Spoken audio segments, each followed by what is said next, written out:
और जैसा कि पैनल देखकर ही आपको लग रहा होगा कि बहुत धुआंधार सेशन होने वाला है अब, और इसलिए जब बैठेंगे आराम से सुनेंगे तो काफी मजा आएगा। पवन जी, नवल जी, आतिशी जी तीनों बहुत अच्छे वक्ता हैं।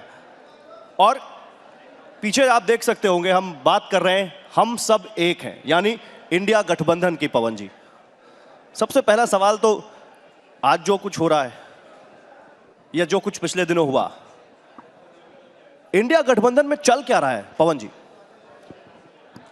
आपको पता है क्या कि शिवसेना, एकनाथ शिंदे जी की जो शिवसेना है, जिसको मैं नकली शिवसेना कहता हूं, उसको बीजेपी कितनी सीटें देने वाली है? नहीं मालूम। आपको पता है कि बीजेपी अपने बाकी एनडीए पार्टनर्स को कितनी सीटें देने वाली है? नहीं मालूम। इंडिया गठबंधन ने आम आदमी पार्टी के साथ कितनी सीटों पे हम चुनाव लड़ रहे हैं वो आपको मालूम है। कश्मीर में जो सीट शेयरिंग हुई है वो आपको मालूम है। उत्तर प्रदेश में जो सीट शेयरिंग हुई है वो आपको मालूम है। फिर भी आप पूछते हैं इंडिया गठबंधन में क्या चल रहा है? आज की तारीख में 2 गठबंधन हैं, उनमें से अगर कोई चल रहा है तो वो सिर्फ इंडिया गठबंधन चल रहा है। एनडीए तो अभी रुका हुआ है, कुछ पता ही नहीं चल रहा है एनडीए का। नहीं, मैं इसलिए पूछ रहा हूं क्योंकि जब हम बात कर रहे हैं तो राज्यसभा चुनाव आज, और हिमाचल, उत्तर प्रदेश, इनसे जो खबरें आ रही हैं वो आपके लिए अच्छी नहीं है। इसलिए मैं पूछ रहा हूं इंडिया गठबंधन, चाहे वो समाजवादी पार्टी के विधायक हो, चाहे कांग्रेस के विधायक हो, सबके क्रॉस वोटिंग करने की खबरें आ रही हैं बीजेपी के लिए। क्रॉस वोटिंग कर्नाटक में भी हुई, बीजेपी का कुछ वोट हमें मिल गया, तो खबरें उनके लिए अच्छी नहीं है। होता है, कई जगह हमारे कुछ लोग दबाव में आए होंगे और वहाँ गलत वोट दे दिया होगा। समाजवादी के साथ भी ऐसा हुआ। यही बात कर्नाटक में भाजपा के साथ भी हुई। तो आप कह रहे हैं सब कुछ ठीक है? देखे जाइए, देश में सब कुछ ठीक नहीं है, देश की राजनीति में भी सब कुछ ठीक नहीं है। अगर देश की राजनीति में सब कुछ ठीक होता तो हम सबको एक होने की जरूरत नहीं होती, हम लड़ लेते अपने अपने तरीके से। लेकिन ये आवश्यक हुआ कि हम मिलकर लड़ें, क्योंकि देश की राजनीति आज इस मुकाम पर खड़ी है जहां अगर आज हम नहीं मिले तो ये लोग सब हमें माफ नहीं करेंगे। आतिशी, मेरा अगला सवाल आपसे है। पवन जी तो बड़े कॉन्फिडेंटली कह रहे हैं कि हम सब एक हैं, हमारा सेशन का नाम भी है हम सब एक हैं, लेकिन वाकई आप लोग एक हैं? क्योंकि जब मैं ये बोलता हूं तो दिल्ली में तो आपकी सीट शेयरिंग होती है, पंजाब में आप अलग अलग लड़ रहे हैं। देखिए, किसी भी गठबंधन का कोई पॉलिटिकल पर्पस होता है, और मुझे लगता है कि पॉलिटिकल पर्पस है आज के दिन भारतीय जनता पार्टी को हराना, इस देश के संविधान को बचाना। और मुझे खुशी है इस बात की कि कांग्रेस और आम आदमी पार्टी, दोनों ही पार्टियों ने बहुत ही मैच्योरिटी से एक साथ मिलके सीट शेयरिंग पर डिस्कशन किया है। और मुझे लगता है कि चाहे वो 5 स्टेट्स में मिलकर चुनाव लड़ना हो या एक स्टेट में अलग अलग चुनाव लड़ने का फैसला हुआ हो, वो भारतीय जनता पार्टी को हराने के ही उद्देश्य से हुआ है और राजनीतिक समझदारी से हुआ है। नहीं तो वो समझदारी थोड़ी हमारे दर्शकों को, हमारे ऑडियंस को समझाइए, आखिर वो रणनीति क्या है? आप मिलेंगे तो वोट आपको एक दूसरे के ट्रांसफर होंगे, अलग अलग लड़ेंगे तो कैसे फायदा होगा? देखिए, अब गठबंधन की कुछ चर्चा कमरे के अंदर तक भी रहने दीजिए, सब कुछ ही टीवी 9 के मंच पर बात होगी तो फिर सारी स्ट्रैटेजी तो हमारी भी और सबके सामने आ जाएगी। बट आई थिंक कि अगर मैं देखूं तो कांग्रेस और आम आदमी पार्टी के बारे में ऐसा माना जाता था कि ये 2 ऐसे दल हैं जो कभी एक साथ नहीं आ सकते थे।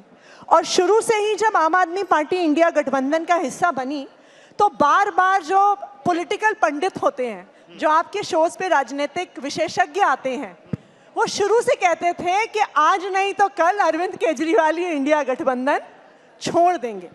और आप ये भी देखिए कि जब सीट शेयरिंग फाइनल होने की कगार पर आई, जब प्रेस कॉन्फ्रेंस होने वाली थी, जब मोटा मोटी सीट का बंटवारा मीडिया में चर्चा में आ गया, उसी दिन से अरविंद केजरीवाल जी को धमकियां आनी शुरू हो जाती हैं कि अब ईडी से नहीं, अब सीबीआई से अरेस्ट करेंगे। तो ये तो बिल्कुल स्वाभाविक है। ये दिखाता है कि डर इंडिया को नहीं है, डर एनडीए को है, डर भारतीय जनता पार्टी को है, इंडिया गठबंधन से है। तो अरविंद केजरीवाल, क्योंकि 4 सीटों पर आप दिल्ली में लड़ रहे हैं, 3 पर कांग्रेस लड़ रही है, उन 3 सीटों पर जिस पर कांग्रेस लड़ रही है प्रचार करने जाएंगे फिर गठबंधन धर्म के तहत? नहीं, हम बिल्कुल आपस में बैठ के चर्चा करेंगे। जो सपोर्ट कांग्रेस को चाहिए होगा, जिन सीटों पे वो लड़ रहे हैं, वो हम देंगे। जो सपोर्ट हमें चाहिए होगा, आई एम श्योर कि कांग्रेस देगी। हमने अपनी प्रेस कॉन्फ्रेंस में भी घोषणा करी थी कि हम एक कैंपेन कोऑर्डिनेशन कमेटी भी बनाएंगे। हमारा उद्देश्य है 7 सीटें दिल्ली की इंडिया अलायंस के लिए जीत के लेके आना, और इसके लिए जो भी मेहनत करनी पड़ी वो हम जरूर करेंगे और एक साथ मिलके करेंगे। पवन जी, यही सवाल मेरा भी आपसे होगा। राहुल गांधी के साथ अखिलेश यादव दिखे, तेजस्वी यादव दिखे, अरविंद केजरीवाल अभी तक नहीं दिखे, तो आगे चलकर क्या हम देखेंगे दोनों को साथ में? बिल्कुल देखेंगे, क्यों नहीं देखेंगे। अरे जब हमने अपनी घोषणा इकट्ठे कर दी, जो प्रेस कॉन्फ्रेंस हुई थी, आतिशी जी थी उसमें, साझा प्रेस कॉन्फ्रेंस थी, हमने अपनी सीटों की घोषणा कर दी, उसके बाद आपको कोई संशय है मन में, ये मुझे समझ में नहीं आया। ये उम्मीद ज़रूर है भाजपा की कि ये इकट्ठे न दिखें, इनमें कोई टूट फूट हो जाए, प्रयास पूरा कर रहे हैं। जो 400 पार का अगर इतना आत्मविश्वास है तो ये तोड़फोड़ की क्या ज़रूरत है? लगता है आपको? कल नरेंद्र मोदी जी यहाँ आए थे, बड़ा बुरा लग रहा था मुझे उन्हें देखकर, टीवी पर देख रहा था, मुंह सूखा हुआ था। अरे अगर प्रधानमंत्री को इतना आत्मविश्वास है 400 पार का, तो ये मुंह क्यों सूखा हुआ है? ये हलक क्यों सूखा हुआ है? ये तोड़फोड़ की क्यों जरूरत पड़ रही? कभी कांग्रेस से किसी को ले जा रहे हैं, कभी किसी और पार्टी से किसी को ले जा रहे हैं, आवश्यकता क्या पड़ी? यहां से समझ में आता है कि ये 400 पार ये सब जो है कहने की बातें, दरअसल डर लगा हुआ है। आप कह रहे हैं डर है उनमें, और ये डर बड़ा अच्छा है। लेकिन क्योंकि हम लोग खबर नवीस क्या होते हैं, हमेशा खबर ढूंढते हैं। पवन जी, आप तो बहुत अच्छा से समझते हैं। ये एक बहुत बड़ी खबर होगी कि राहुल गांधी कांग्रेस पार्टी के साथ साथ आम आदमी पार्टी की कैंडिडेट्स की सीट पर भी प्रचार करने जाएंगे, तो वोट मांगने जाएंगे, ये होगा। अरे जब हम इकट्ठे लड़ रहे हैं तो जाहिर बात है हम एक दूसरे के लिए प्रचार भी करेंगे। और अगर आपको खबर ढूंढनी है तो मैं आपको खबर देता हूं। पता नहीं आपने वो खबर क्यों नहीं देखी, जहां भाजपा के एक विधायक ने अपने ही गठबंधन के सदस्य पार्षद शिवसेना का, उस पर गोली चला दी। ये है वहां गठबंधन हो रहा है। खबर तो बहुत है, आप लेते क्यों नहीं उनकी खबर? लीजिए ना जरा खबर उनसे। नहीं, हम तो सबसे खबर ले रहे हैं। आज दिन भर सेशन में हम खबर ही खबर ले रहे हैं। नवल किशोर जी, हमने अभी हिमाचल की बात की, उत्तर प्रदेश की बात की, बिहार में तो राज्यसभा चुनाव भी नहीं है, उसके बावजूद कांग्रेस और आरजेडी के 3 विधायक आज फिर बीजेपी में चले गए। ये भगदड़ क्यों मची हुई है? देखिए, हर इधर उधर जाने का एक कारण होता है। जब नीतीश कुमार जी नहीं बता पाए, हमने सार्वजनिक तौर से उनसे पूछा, जब देश में आप खबर चला रहे थे कुछ जाने वाले हैं, हमको विश्वास नहीं था, फिर हमने उनसे पूछा भी, अपील भी किया कि इसका कारण तो बता दीजिए कि ये सही है या गलत है। तो जब वो नहीं बताए तो फिर हम विधायकों के विषय में क्या बोल सकते हैं? उनकी इच्छा है, जहाँ जाएँ ठीक से रहें और उनके लिए काम करें। हमने तो उनको जिताया था देश का सेवा करने के लिए, बिहार का सेवा करने के लिए, और हमने 17 महीने वो काम करके दिखाया कि कैसे युवाओं का या बिहार के लिए नए विकास का दौर हम कैसे शुरू कर सकते हैं। और आप देख सकते हैं आज के डेट में 20 तारीख से जो जन विश्वास यात्रा शुरू हुई है, उसमें उसकी झलक आपको दिख रही है, और वह परेशानी का कारण बना हुआ है। ये भी एक कारण हो सकता है कि जिसको डरा धमका कर चाहे उसको अपने पाले में ला सकते हैं, लेकिन बिहार की जनता के मन से वो निकल चुके हैं और यही उनके लिए बहुत बड़ी चिंता की विषय है। और जो तेजस्वी जी ने ये बोला था कि जो चाचा निकले थे हमारे साथ भाजपा का मुखालफत करने के लिए या उनको जवाब देने के लिए, वो काम अब हम करेंगे, भतीजा करेगा, और उसकी ऊर्जा आप बिहार के गांव गलियों में देख सकते हैं। एक मिनट आतिशी में आ रहा हूं। इनफैक्ट मैं तो ये कहूंगी, ये आप एक्चुअली ये सवाल ही आप गलत पूछ रहे हैं। सवाल इट ऑलमोस्ट सीम्स कि जिसके विधायक जा रहे हैं उसकी गलती है। सवाल तो भारतीय जनता पार्टी से पूछिए, विधायक क्यों खरीद रहे हैं, करोड़ों रुपए क्यों लगा रहे हैं, ईडी सीबीआई को दूसरी पार्टियों के पीछे क्यों छोड़ रहे हैं, इंडिया गठबंधन के हर पार्टी के हर नेता के पीछे अपनी ईडी सीबीआई क्यों छोड़ दी है, और जब वो विपक्ष के नेता आपकी पार्टी में आ जाते हैं तो क्यों सीबीआई ईडी के केस बंद हो जाते हैं, क्यों छगन भुजबल की फाइल गायब हो जाती है, क्यों अजीत पवार का केस बंद हो जाता है, क्यों हेमंत बिस्वा शर्मा के स्कैम खत्म हो जाते हैं। तो सवाल तो आपको भारतीय जनता पार्टी से पूछना पड़ेगा, और मीडिया डेमोक्रेसी का एक स्तंभ है। आपकी भी जिम्मेदारी है सारी पब्लिक को बताना कि जो भारतीय जनता पार्टी कर रही है वो लोकतंत्र को खत्म कर रही है। एक एक करके हर एजेंसी का मिसयूज हो रहा है। आप इस तरह देखिए, इलेक्शन कमीशन के लिए वो कानून लेके आ जाते हैं कि 3 मेंबर कमेटी में 2 भारतीय जनता पार्टी के रहेंगे, क्या वो खबर नहीं है पब्लिक को बताने के लिए? जो सीएजी का ऑडिटर आयुष्मान भारत का स्कैम दिखाता है, उसको पेपर पे लेके आता है, उसका अगले दिन ट्रांसफर हो जाता है, क्या ये लोकतंत्र का हनन नहीं है? हमने तो सवाल ये है कि लोकतंत्र पर हमला भारतीय जनता पार्टी कर रही है, विधायक तोड़ने का काम भारतीय जनता पार्टी कर रही है, ठीक है, डराने धमकाने का काम भारतीय जनता पार्टी कर रही है। हमने ये सवाल आज दिन भर पूछा, बीजेपी के कई नेताओं से पूछा, केंद्रीय मंत्रियों से पूछा। हमने पूछा कि आखिर वो कौन सा मैग्नेट है जो बीजेपी की तरफ लोग चले आते हैं, और क्या उस मैग्नेट का नाम ईडी है? उन्होंने कहा नहीं, उस मैग्नेट का नाम प्रधानमंत्री नरेंद्र मोदी है। प्रधानमंत्री नरेंद्र मोदी के व्यक्तित्व की वजह से लोग चले आ रहे हैं और वो चाहते हैं राष्ट्र निर्माण में अपना योगदान दें। आप इस बात पे विश्वास करते हैं क्या? मैं ये जानना चाहती हूँ। विश्वास नहीं करती है? मैं ये जानना चाहती हूँ कि ऐसा क्या मैग्नेट है जो एक पार्टी से विधायक जीत के आते हैं, दूसरी में चले जाते हैं? कर्नाटका में क्या मैग्नेट है, गोवा में क्या मैग्नेट है? भाई अगर इतना ही मैग्नेट था प्रधानमंत्री नरेंद्र मोदी जी का, तो वो सीटें जीत के आ जाते, विधायक जीत के आ जाते, सांसद जीत के आ जाते। उनको अगर 400 पार करने का इतना कॉन्फिडेंस है, तो क्यों सारे विपक्षी नेताओं के पीछे ईडी छोड़ी हुई है, क्यों सबके पीछे सीबीआई छोड़ी हुई है? पवन जी कुछ बोल रहे हैं इस पे? आप 7 दिन के लिए ईडी हमें दे दीजिए, मोदी जी आ जाएंगे हमारे पास, लिख लीजिए आ जाएंगे। और हो सकता है प्रतियोगिता होगी, पहले कौन आता है, अमित शाह जी आते हैं, मोदी जी आते हैं? आएंगे ना अमित जी तो यहाँ शाम को पूछिएगा। हम कह रहे हैं 7 दिन के लिए ईडी दे दीजिए, 4 दिन के लिए सीबीआई दे दीजिए, और 1 दिन के लिए अपना मीडिया भी हमें दे दीजिए, फिर देखिए कौन कौन आता है हमारे पास। तो पवन खेड़ा ये कह रहे हैं कि अगर कांग्रेस पार्टी सत्ता में आती है तो जो वो आरोप बीजेपी पर लगाती है ईडी के दुरुपयोग का, वो भी वही करेंगे। साहब हम तो बहुत कुछ सीख लिए पिछले 10 साल, देखे जाइए आगे वाले 10 साल हम क्या करते हैं। अब सिखा देंगे इनको, नहीं आप लोगों को नहीं, इन लोगों को सिखा देंगे कि लोकतांत्रिक प्रक्रिया के तहत चलकर भी राजनीति की जा सकती है। लेकिन हाँ, इन लोगों को अपने किए की सजा मिलेगी, और बराबर मिलेगी। ना केवल उन अधिकारियों को मिलेगी जो आज ईडी और सीबीआई में बैठे हैं, ना केवल भारतीय जनता पार्टी के बड़े नेताओं को सजा मिलेगी। हाँ, मीडिया को जरूर थोड़ा सा आत्मचिंतन करना जरूरी है। प्रधानमंत्री नरेंद्र मोदी ने इंडिया गठबंधन पर एक बड़ा हमला किया उन्होंने, और उन्होंने कहा माल वही, पैकिंग नहीं। और वो कह रहे थे कि अपने संसदीय क्षेत्र में कह रहे थे कि इस बार 80 की 80 सीटें यूपी की हमें मिलेंगी। वो कह रहे हैं ये ट्राइड एंड टेस्टेड गठबंधन है, पहले भी हो चुका है, हार गए, एक दूसरे पर ठीकरा फोड़ने लगते हैं, जब परिणाम निलबटे सन्नाटा होता है, फिर एक साथ आ गए, होने वाला कुछ नहीं। उनके लिए तो हम यही कहेंगे, माल नहीं, पैकेज नहीं, वहां माल है ही नहीं, सिर्फ पैकेजिंग है। रोज 4-4 बार कपड़े बदलते हैं। अरे साहब, आपको प्रधानमंत्री बनाए, कुछ करिए ना। 45 साल का बेरोजगारी का रिकॉर्ड टूटा है। 400 रुपए का सिलेंडर 1100 में बिक रहा है, 60 रुपए का पेट्रोल 100 रुपए में बिक रहा है। नए नए कपड़े पहन के साहब चले आते हैं, मेकअप भी करते हैं, बाकायदा करते हैं। सुबह से शाम तक एक आदमी का चेहरा इतना लाल दिखता है क्या? मेरा तो नहीं दिखता, आपका भी नहीं दिखता, बताइए कैसे दिखता है?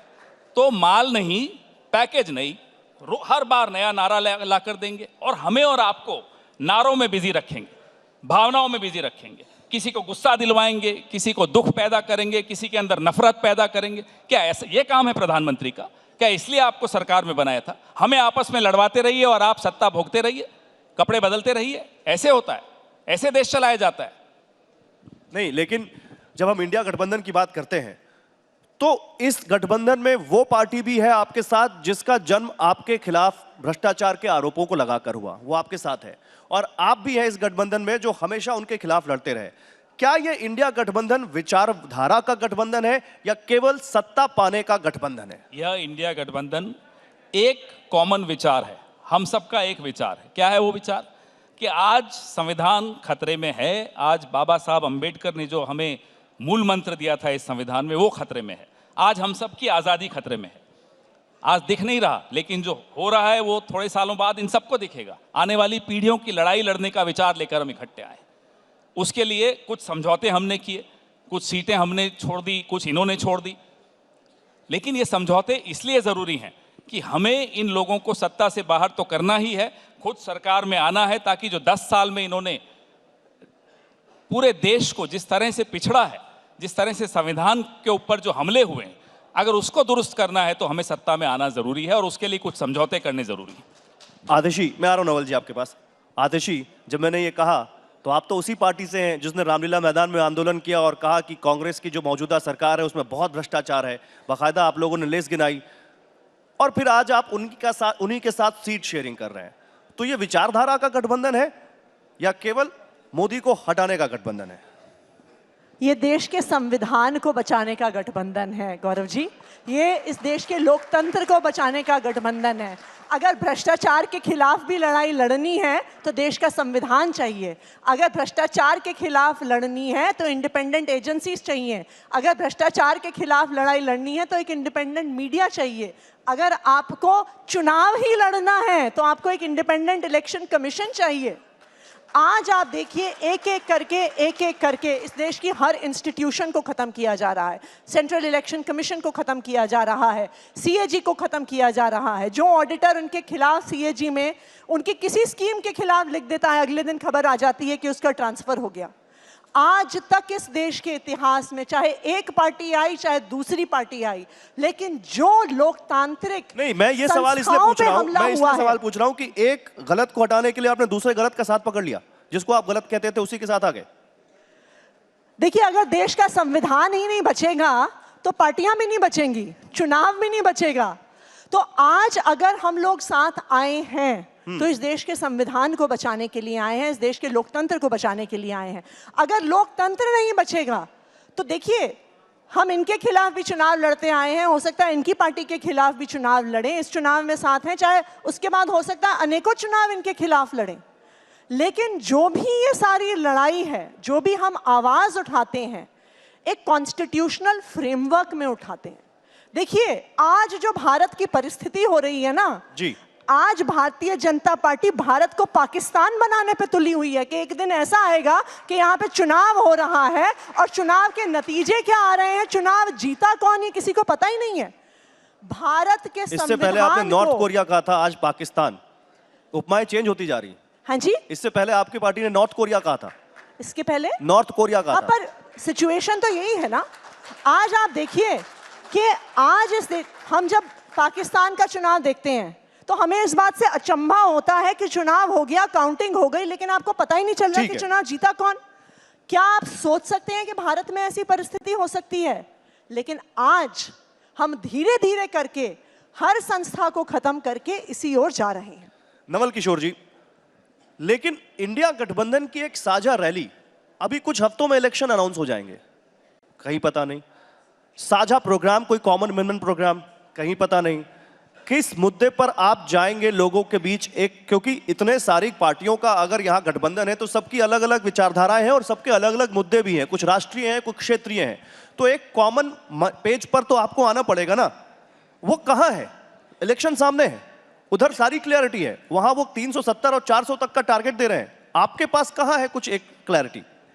देखिए, जब हम सब साथ में हैं तो मुद्दा भी साफ है और हमारे रहने का कारण भी साफ है। ये पूरा देश जानता है और हम उसके साथ लगातार हम संवाद भी कर रहे हैं। आप अपोजिट की बात करते हैं, नीतीश कुमार का जेडीयू और भारतीय जनता पार्टी को तो लोगों ने, और जो लोग अध्ययन करते हैं उन लोगों ने बोला कि अलायंस ऑफ अपोजिट है, अननेचुरल अलायंस है।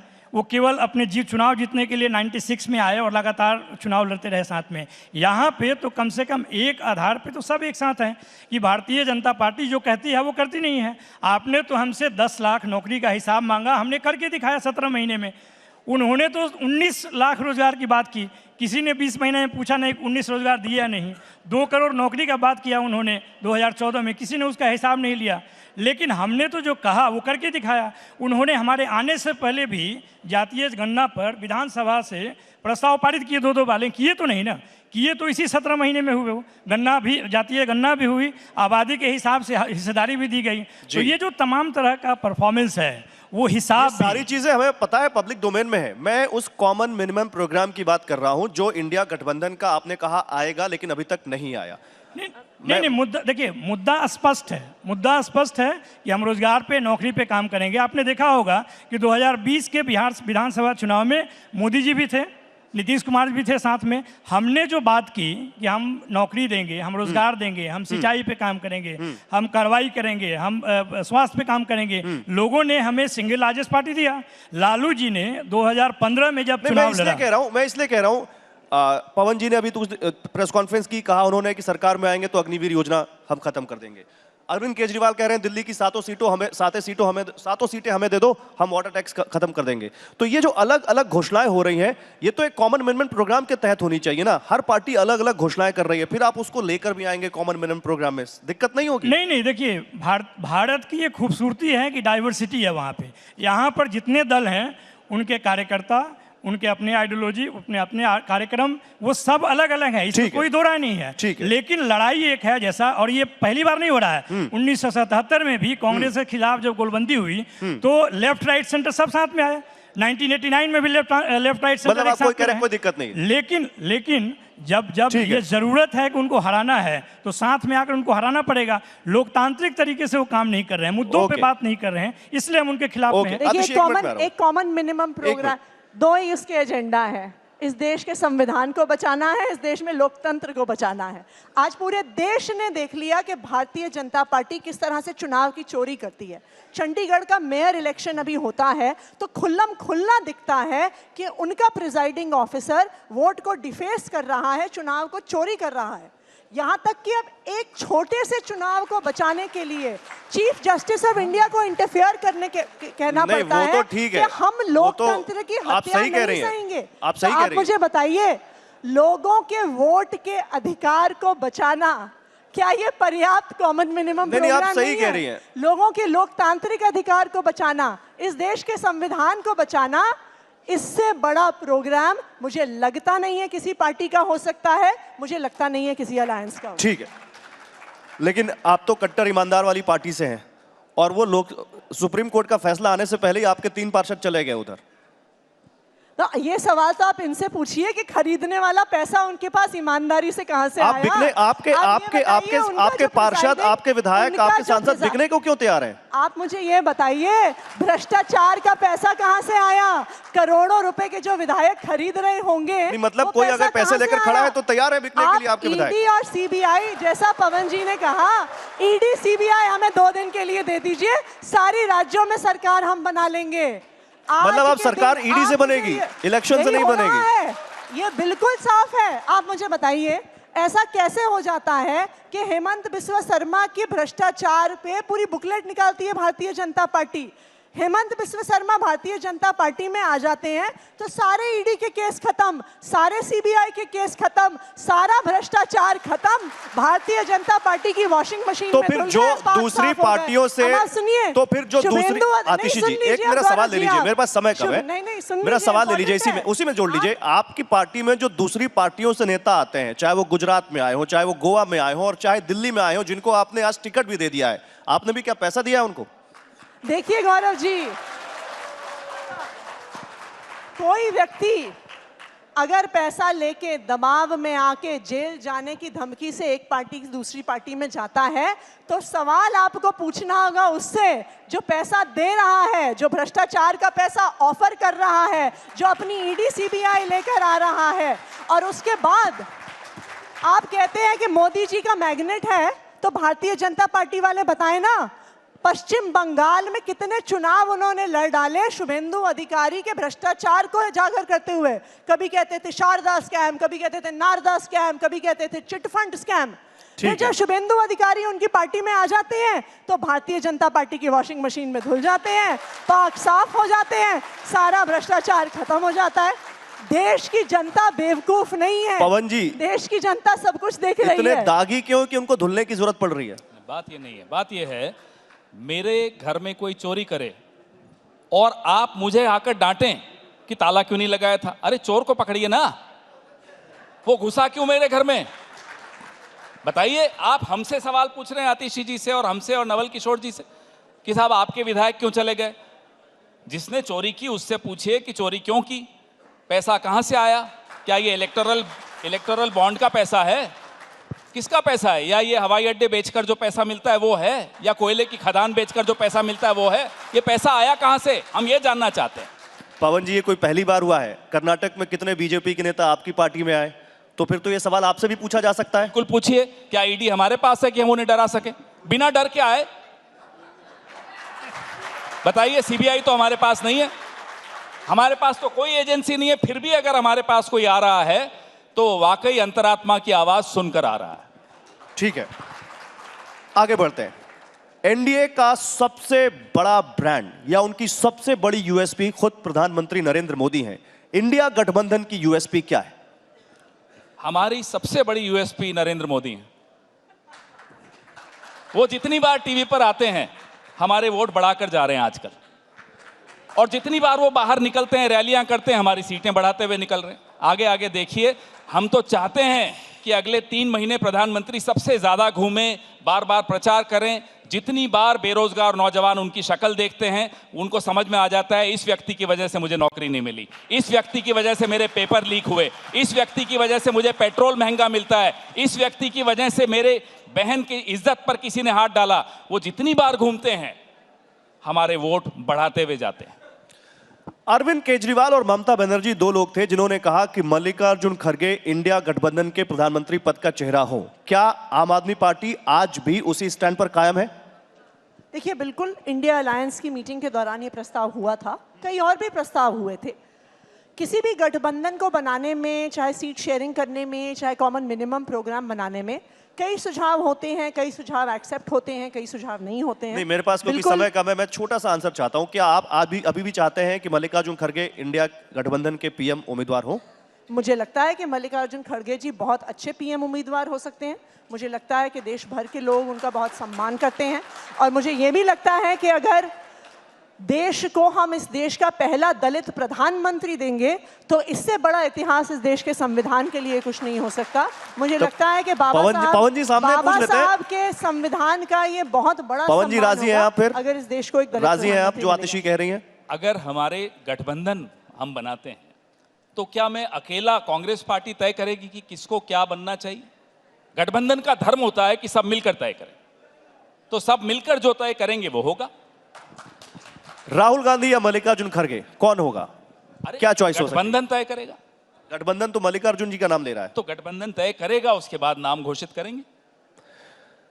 छोटा सा सवाल, क्या कांग्रेस पार्टी इंडिया गठबंधन की धुरी है जिस पर वो पूरा गठबंधन चारों तरफ घूम रहा है? क्या कांग्रेस पार्टी ना हो तो ये गठबंधन ना हो? देखिए, इसमें कोई शक नहीं है कि इंडियन नेशनल कांग्रेस राष्ट्रीय पार्टी है और उसका रहना इस गठबंधन में बहुत ज़रूरी है। ये लगातार हमारी पार्टी भी कहती रही है, और जो लोग गठबंधन में इस बात को मानते हैं कि अगर जो 2 धुरी है, आप यूपीए एनडीए का पहले भी देखेंगे तो 2 धुरी में दोनों में नेशनल पार्टी थे, तो नेशनल पार्टी के रूप में और बड़े दल के रूप में तो वो है ही, इसमें कोई दो राय नहीं है। लेकिन कांग्रेस पार्टी ने अपने कार्यक्रम पर अपने तो मैं एक छोटा सा सवाल पूछ रहा हूं, फिर राहुल गांधी जो भारत जोड़ो न्याय यात्रा कर रहे हैं, क्या उससे जो माहौल उनके पक्ष में अगर बन रहा है तो क्या वो पीएम पद की दावेदारी उनकी मजबूत हो रही है इंडिया गठबंधन में? नहीं, देखिए, ये जो न्याय यात्रा है या भारत जोड़ो यात्रा था, उन लोगों को मुद्दों के आधार पे मोदी को घेरने की यात्रा थी। जो काम वो गलत काम मोदी जी कर रहे हैं, पिछले 10 साल से लोगों को भटका रहे हैं, उसको उजागर करने की बात थी, और बहुत अच्छा रिस्पॉन्स मिला है। अभी बिहार में जो यात्रा चल रही है, जन विश्वास रैली, उसमें भी बहुत अच्छे से पता चल रहा है कि नीतीश जी कैसे मोदी जी के द्वारा भड़काए गए वहाँ पे। क्या बात है, बहुत शुक्रिया आप तीनों लोगों का हमारे साथ जुड़ने के लिए। एक बार जोरदार तालियां हो जाए हमारे मेहमानों के लिए। हम सब एक है इंडिया गठबंधन पर काफी शानदार बातचीत हुई, और मुझे लगता है काफी कुछ हमें इससे सीखने को मिला, जानने को मिला। बहुत शुक्रिया आप सभी का एक बार फिर से हमारे मंच पर आने के लिए। Thank you.